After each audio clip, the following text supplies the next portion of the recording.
Hey guys, Rolando Rodriguez here with xgains.com, where we got workouts that work, eats to satisfy, and everything else you need to reach your lifestyle goals.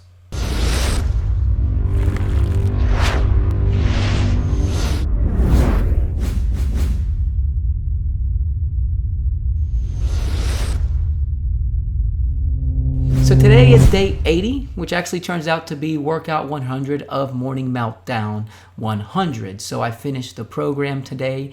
Instead of doing one workout every day, which would have been 100 workouts, so it would have taken 100 days, I actually changed up the schedule because I should have been going to Disney tomorrow for spring break with my family, and I wanted to be done by the time I went to Disney World. Because of the coronavirus in 2020 hitting us all like a wrecking ball, we're not going. That being the case though, I continued my workout plan as I normally do, and I did not get to where I wanted to. I started at 194, ended up going to 181 at one point, and then got back up to 185, and that's where I finished today. Now, it is a pretty good looking 185. Is it shredded? Absolutely not. Am I as cut as I was last year at this point? Absolutely not. But normally at this point I'm weighing 170, and the thing is the motivation and the stress that came with 2020 changed where I'm at. Now I do have 2 months before we go to the beach, assuming we end up going to the beach,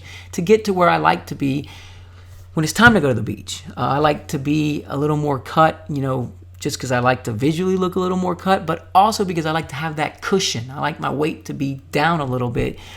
So I have that cushion, so when I do cheat at the beach, it's, doesn't get out of hand. As you guys know, I spend about 11 months out of the year following a ketogenic diet, and I enjoy the diet, so it's not hard for me to do that, and I don't feel like I'm depriving myself of anything. But when you're on vacation, be on vacation. This 185 though, this year is better than I have been even at 180 in the previous years, as you guys can see here. Image to the left is at 180, 182, and now I'm at 185. The image on the right, that's where I'm at in 2020. So it's a much better 185.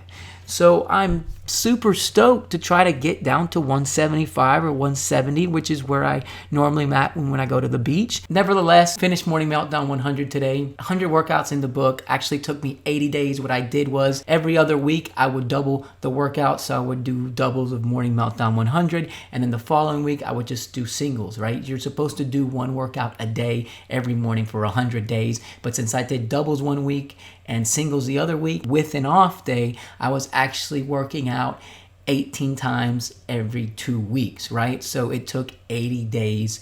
That was doubles, singles, and an off day both weeks, which is something that the program actually doesn't really do. So the program, instead of having an off day, has every 10 days you get an ab day, which is just a core day. Then you get a yoga day, and you get sort of just a stretching relaxation. They call it revive workout. So even though you don't have off days, you do have 3 days of active recovery every 10 days in the program. As you guys may already know, I had some knee issues early on in the program, so I had to alter my workout routine. Even though I still stuck to the workouts, I actually just rearranged the schedule to allow my knees some time to rest, and that actually ended up getting better and felt great towards the end of the program. The only problem is that I started having ankle issues. My right ankle was really hurting. I don't remember when I actually hurt it or how I hurt it. I just know that I've been following P90X3 for over 6 years, and Tony Horton does a lot of balance work, and I started noticing that my right leg wasn't really balancing right, and it was coming from my ankle. I actually noticed the balance issues before I noticed the fact that my ankle was a bit swollen and a bit, jacked up.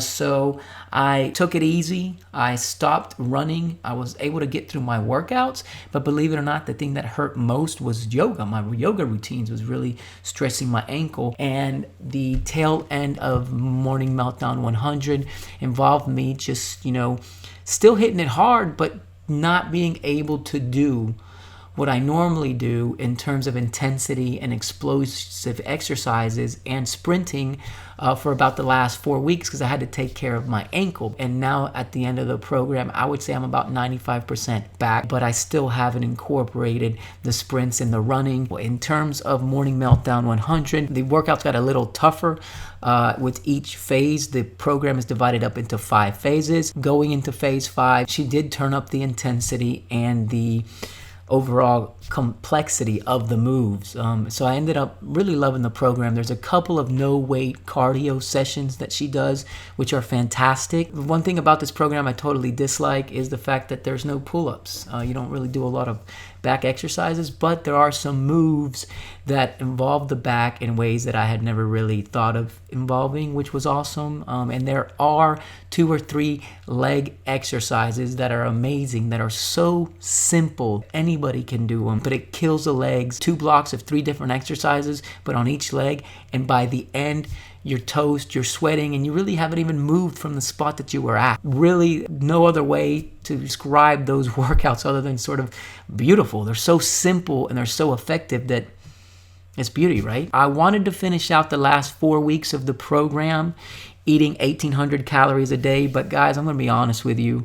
This corona thing's got me shook. I mean, we just don't know. The world's a different place. And we know about 6 people now that have had the coronavirus. I'm sure all of us out there now know somebody or will eventually know and or get the coronavirus ourselves.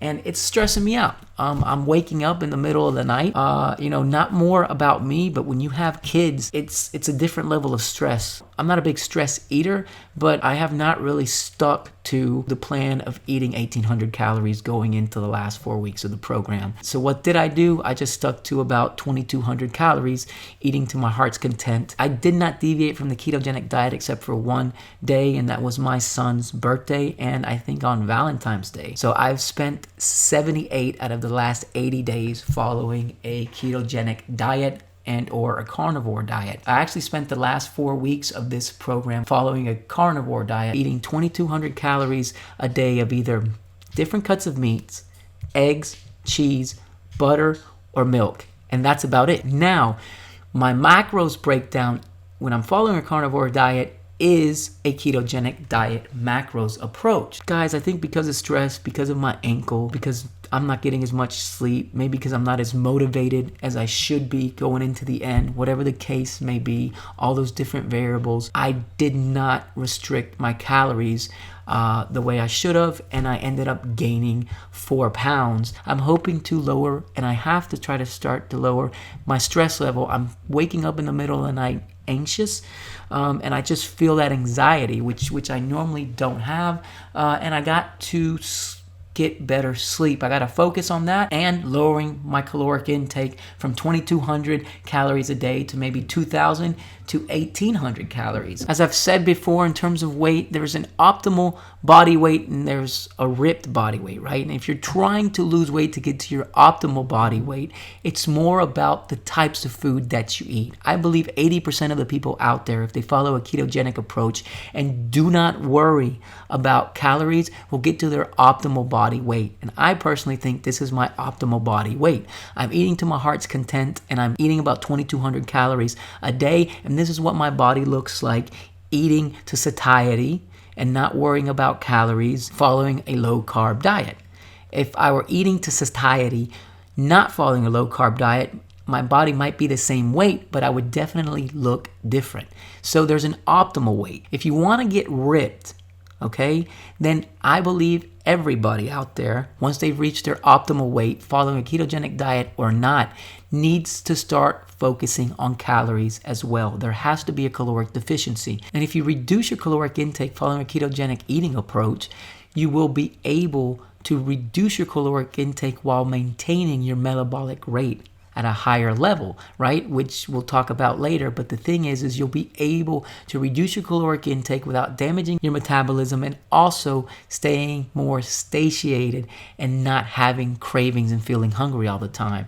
So as you guys know, I practice what I preach in terms of the ketogenic diet. I know there's people out there that don't like it and or their body doesn't do well on it. And there's other people that can handle carbs. Whatever is healthy for you, whatever is working for you is what you need to do. And if you haven't found that yet, try something new, right? It might be a ketogenic diet. It might not. For me, it's a lifestyle that has allowed me to this point to look the way I look at 185, which I had never been able to do in the past. So as we move forward in 2020, I'm going to continue to make strides to be where I want to be, in a couple of months when we end up going to the beach. And I'm going to definitely keep you guys informed on what it is I'm doing. If you guys are out there trying something new, definitely let me know. The reason I tried the ketogenic egg fast and the reason I tried the carnivore diet is because of a viewer out there that said, hey, you should try these approaches. To be honest, the guy was way ahead of the curve and was reaching out to me to try these things out before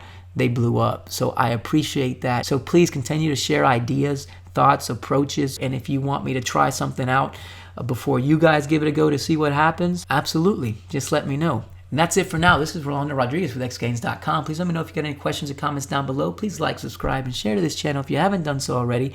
Greatly appreciate it. The website again is x-. That's the symbol, not the word, gains.com. And I hope you guys have a fantastic day. Peace.